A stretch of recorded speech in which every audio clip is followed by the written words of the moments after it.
What's up, y'all? Today I'm talking about scales and modes, as you can clearly see behind me. So I got a request to cover this subject, but rather than give you this long, drawn-out, boring rant, I'm gonna kind of give you a method that I sort of used when I was growing up. First of all, I'm gonna tell you straight off the bat here, you do not have to memorize this entire board. In fact, the only part that you should probably memorize is this bit right here and this bit right here. You've got your major mode on this side, you've got your minor mode on the other side. So everything underneath relates back to that mode. You have your sort of template, and from there you can work inside or outside of that box depending on the music, depending on what you're playing, right? And of course at the top right here in the middle I wrote relative, man, because it's all relative, man. We're starting on C, and I like to use C especially with younger people, and you can really clearly see what you're altering, right? So you're probably wondering, why do I have certain notes circled here, right? Well, we've got our 4th scale degree here on the major side, we've got our 7th. On the minor side, we've got the 4th again, we've got the 6th. So you just count up the scale, C, D, E, F, G, A, B, you've got your 7, right? Easy enough. I have the red one circled when you're probably going to want to raise it or put a sharp on it. I have the sort of bluish, purplish one for when we're going to be flatting things. So we have our F. First thing we can do with the F is we can sharpen.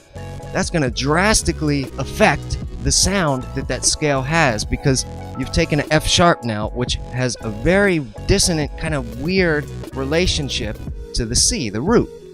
And with that F sharp there, it gives you this really cool contrast between the sort of square, basic major sound, and then this F sharp in there just adds this whole new world of color. The music theory term for that is the Lydian mode. Doesn't matter whether you call it a Lydian mode or a Flitian mode or a Splitian mode. You're jamming in C and you've got your C blues going on. You start throwing in some F sharps, all of a sudden your bass player is going to be going, oh yeah, all right. We're going to put the F sharp back now, okay?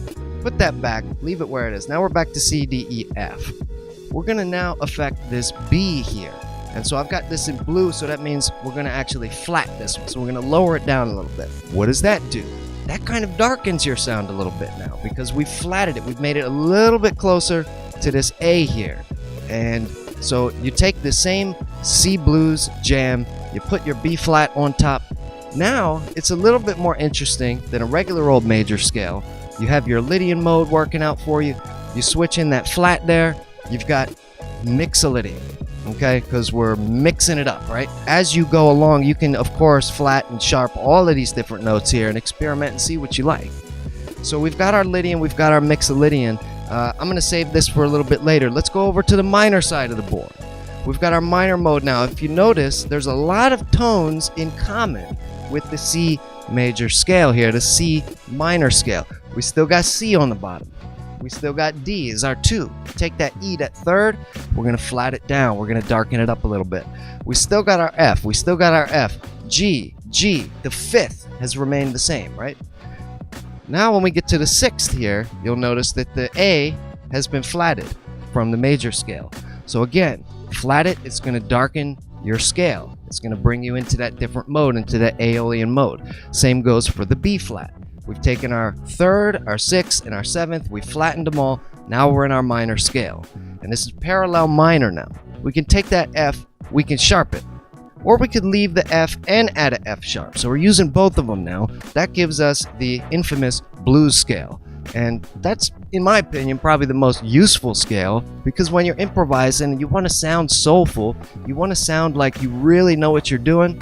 Really master this aspect of using F and F sharp together, because again, you've got the F sharp dissonance against the root, but you have that F, so you can resolve it. You can go F sharp F and resolve that really nicely with a little grace note. Just slide it down, or go from E flat, E, F, F sharp. A little chromatic slide into the F sharp.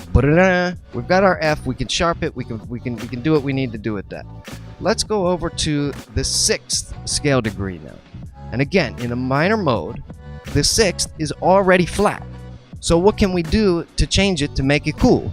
Well, we can take away the flat, turn it into a natural. So we got a regular old A that we're working with now. What does that give you? Gives you a Dorian mode.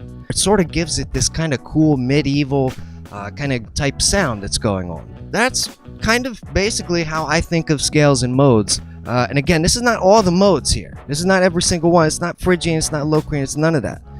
But these are the ones that I think sound the best, and these are the ones that I think are the most useful in most styles of music. As we go down the board, we have this side of the board, which is basically a chromatic scale, starting on F, going to B. So just about halfway up the scale, we sort of throw the scale out the window completely, and we're just using all of the half steps in between. So we got F, F sharp, G, A flat, A, B flat, B, all of them. And so a great way to practice this is take any scale, all right? Start on any note. So let's say we're on C major, we're going to start on the G. And just go in quarter notes down. Bop, bop, bop, bop, bop, bop, bop, bop, bop, bop, bop, bop, right? Go down the scale. And as you go down, add in a half step here and there. So we're going down from G, G, F, E, D, C, B, B flat, A flat, G, F, E, D, C, and then continue the rest of the scale and practice doing that a lot. Another thing you can do is throw in some skips.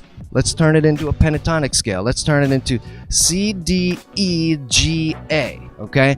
So we're gonna go C, D, E, G, A, B flat, B, C, D, E, G, A, B flat, B, C, D, E. So go up your scale, go down your scale. This is not about learn this and memorize this and then you're going to be awesome. This is about what you should be doing when you're playing the piano by yourself. You're shedding, you're just working on your craft, you're trying to practice new stuff and get outside the box. That's what this is useful for, because you're going to discover your own modes and your own scales. So same thing goes for the minor side of the board, and this is one of my favorite scales of all time. You just take the minor 1, 2, 3, and you go to your F, and it's all half steps up from there. Again, F, F sharp, G, A flat, A, B flat, B. Same exact thing, except the only difference here is we've kept that third minor. So we're still grounded in our minor key. We've got all these half steps up here that we can play with, and you can turn all of this into all kinds of different wacky scales. But again, you're not really memorizing these, you're memorizing this part, okay? So that's basically all I have to say on this. Let me know what you guys think about this method. I think this kind of makes the most sense, and this is literally how I learned scales and modes when I was growing up as a kid. I was just playing the scale that I knew. I didn't even really know what a scale was back then. I just knew what sounded good.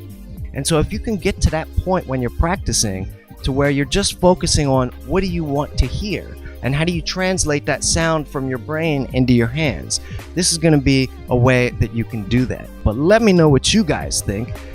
Does this make sense at all to you? Have you been discouraged by other teachers trying to teach modes and giving you 9 bajillion things to memorize, and it's all a bunch of words and definitions, and it's like, well, the Locrian mode starts on the 3, or does it start on the 7, and what about the Phrygian mode? Like, what's the point of that? Like, it sounds like garbage. Who would even use it? So what do you think? Let me know in the comments.